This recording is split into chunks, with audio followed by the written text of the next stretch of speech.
Salve galera, professor Evandro aqui na área, Nerd Class. Galera, hoje nós vamos falar sobre gêneros textuais. Vamos aí acabar com um fantasma na vida de vocês.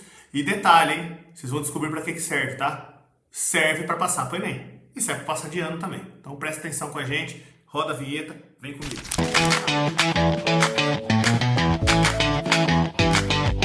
Gêneros textuais são as formas estruturadas de linguagens utilizadas em situações cotidianas para cumprir funções. Não, parou. Não é assim, galera. Gênero textual, cada um tem um estilo, cada um tem uma forma, uma estrutura. Se eu ler dessa forma que está aqui, vocês vão começar a se confundir. Então é assim, ó. Para escrever um e-mail, eu tenho uma característica, uma estrutura para o e-mail. Se eu vou escrever um conto, eu tenho uma estrutura para escrever um conto. Se eu vou escrever uma prosa, eu também tenho que seguir essa estrutura. Então, o gênero textual é o quê? São esses gêneros que eu acabei de falar para você, mas de uma forma estruturada. Como ele é feito, se é na primeira pessoa, se é na terceira pessoa, se tem uma quantidade de linhas, se tem a estrutura do e-mail, por exemplo, formal, informal, a linguagem, o tipo. É isso que eu quero dizer aqui. Gostou da tradução? Foi rápido, né? Então agora vamos seguir para a primeira, que é uma das mais faladas, que é a prosa. Prosa, a palavra prosa é igual, por exemplo, vamos ver se você vai pegar essa referência.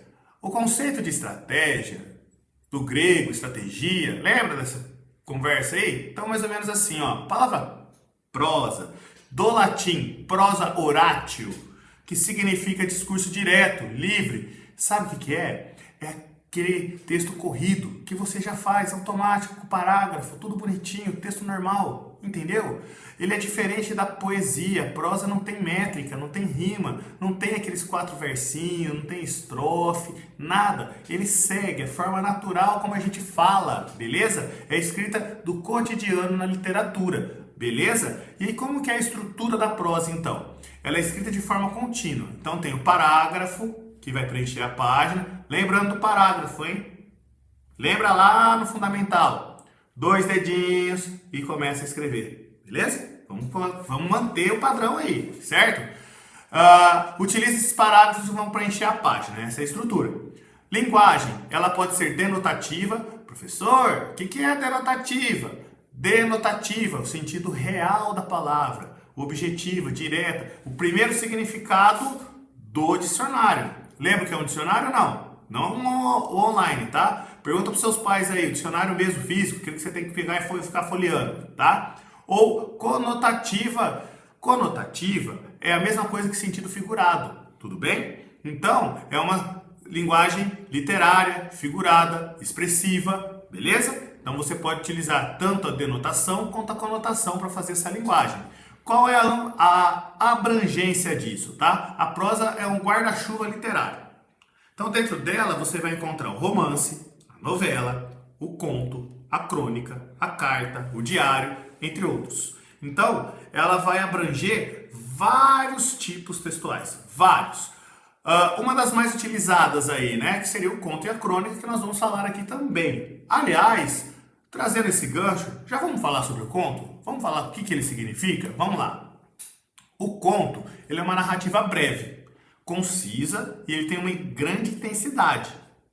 Só que como ele tem uma extensão menor em comparação ao romance, porque o romance tem aí 300 páginas. O conto não. O conto ele é mais curto.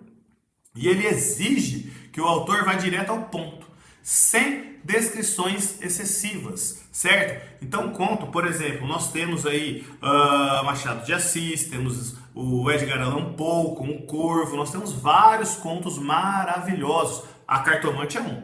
A Cartomante eu recomendo, hein? Se você não leu, leia e coloque nos comentários o que você achou da Cartomante, principalmente do final. No final, você vai se surpreender, beleza? Bom, o conto, então, ele tem um foco narrativo único. Ele vai concentrar toda a história em apenas um conflito. Só vai ter o conflito central. Então, você não vai ter histórias paralelas. É só uma coisa. Então, você vai se concentrar somente naquilo, tá? O espaço e tempo são reduzidos. Então, essa ação costuma se passar em um curto período.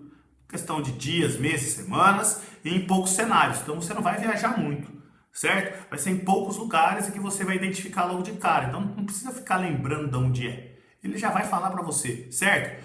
Ah, tem os personagens também, tá? Então, os personagens não é, por exemplo, igual Troia, Odisseia, que vai ter aquele monte de gente. Não, não, não, não. Tem um número reduzido de personagens, focando somente no quê? Protagonista e antagonista. Peraí, professor. Protagonista? Antagonista? O que isso significa? É o herói e o vilão, beleza? Só isso. Ou a situação em si.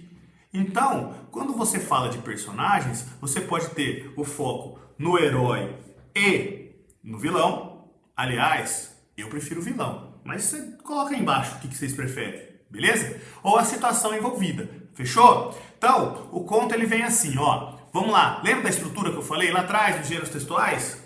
Vamos lá? Introdução, apresentação do personagem e do ambiente. Complicação ou o conflito. Tá? É o evento que vai quebrar a estabilidade e vai iniciar a tensão. Então tá todo mundo vivendo feliz. Ou família feliz, comercial de margarina. Cachorro entrando, criança feliz 6 horas da manhã, tudo ali bonitinho, certo? De repente acontece uma coisa que vai acabar com isso. Vai começar a tensão, vai começar a briga, o conflito, certo? Aí eu tenho o clímax. Qual que é o clímax? É o momento de maior tensão da história. Aquela vez que você vai no cinema e você espera aquela cena, todo mundo fica esperando aquilo, certo? Esse é o clímax, o ápice do conto, o ápice do filme, o ápice da série. E aí nós temos o desfecho ou o epílogo, que é a resolução rápida da história. Muitas vezes surpreendente, muitas vezes. Então foge do óbvio, certo? O chamado final de conto, entendeu? Vou dar uma pausinha aqui para vocês pegarem e anotarem. E eu vou tomar um cafezinho enquanto isso, beleza? Quer me acompanhar? Toma um cafezinho aqui comigo, vamos lá, vamos lá. Anotou? Já deu tempo? Então vamos lá. Próximo. Crônica. Vamos falar sobre crônica. A crônica é um gênero híbrido. Nossa, professor, o que é híbrido? Ele é uma mistura, tá? Então ele vai estar entre a literatura e o jornalismo. O termo deriva do grego cronos, que é tempo. Automaticamente, ele indica o quê? A sua relação direta com o cotidiano e o momento presente. Vamos deixar de um jeito mais simples? Vamos começar agora a fazer a tradução? A crônica é uma história do dia a dia. Ela não precisa ter, teoricamente, um final, uma conclusão. Essa conclusão, ela pode ser você que faz, entendeu? Aí vem aquela parte subjetiva, nós já falamos na aula passada, volta lá. Vai na outra aula e lembra o que é subjetivismo. Já falei, mas é a interpretação que você vai ter daquela crônica. Tem crônicas que você vai achar engraçada, outras vocês não vão achar tão engraçado assim. E tá tudo certo, beleza? Então, nós temos aqui como uma estrutura, tá? A linguagem simples e coloquial. Professor Evandro, o que é coloquial? Coloquial é a linguagem do dia a dia. É em vez de você falar estar, você fala tá. É em vez de você falar moço, você falar mano. Linguagem coloquial, linguagem do dia a dia, com gírias, abreviações, certo? Então utiliza um tom de conversa, como se o autor ele estivesse falando diretamente com o leitor. Então o autor vai estar falando com você, tá? Efemeridade. O que é isso, professor? Ele é escrito para um veículo de comunicação rápido. Jornal, revista, site, portais, certo? E ele vai abordar o quê? O passado? Não, o presente. Ele vai falar algo que aconteceu agora. Uma simples ida até o supermercado para comprar algo se torna uma crônica, tudo bem? Um olhar crítico e reflexivo. O cronista, ele observa eventos corriqueiros. Então, por exemplo, como eu disse anteriormente, alguma coisa que aconteceu no trânsito, uma ida na padaria, a relação familiar, e ele vai extrair uma reflexão filosófica, então uma crítica social sobre algo que aconteceu no trânsito ou algo bem-humorado sobre a vida.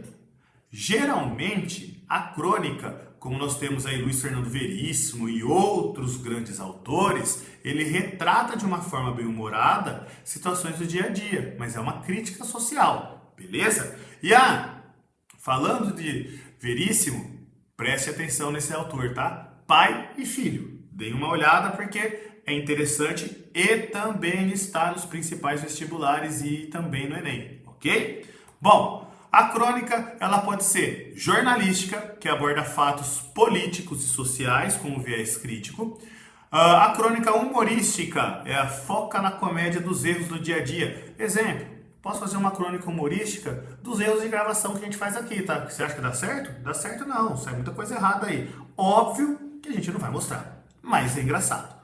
E aí nós temos também a crônica lírica ou poética, que utiliza uma linguagem poética, como o próprio nome diz, para tratar de temas existenciais ou afetivos, uma crônica amorosa, uma desilusão ou o fato de estar amando alguém, beleza? Vamos fazer uma comparação para isso ficar muito mais claro para a gente? Então vamos lá, ó. Trazendo tudo de uma vez para que vocês copiem ou façam aquelas anotações que a gente já está acostumado, beleza? Então vamos lá. Característica do conto, a origem e o suporte dele, né? Livros, coletâneas, revistas literárias. Na crônica, jornais, revistas, blogs e crônicas semanais, beleza? Então, a crônica e o conto. Tempo da narrativa. O foco no evento central, clímax pontual no conto. Já na crônica, é o tempo presente, efêmero, ele foca no dia a dia. Beleza? É o que aconteceu ali e mesmo que tenha acontecido no ano passado, ele retrata na forma que ele é escrito como se fosse hoje. Tudo bem? Bom, linguagem no conto pode ser rebuscada, densa, psicológica. Já na crônica não. Ela é leve, coloquial, direta, intimista, como se você estivesse conversando com um amigo. Tudo bem? Qual é o objetivo do conto? Provocar impacto, tensão, reflexão profunda. Já a crônica não. Ela serve para quê?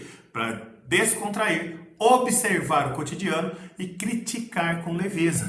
Curtiu a aula? Achou legal? Então, coloca no comentário, curte, compartilhe, entre nas nossas redes sociais e coloca o que você quer ver na próxima aula. Seja Nerdclass, @Nerdclass. Valeu, galera!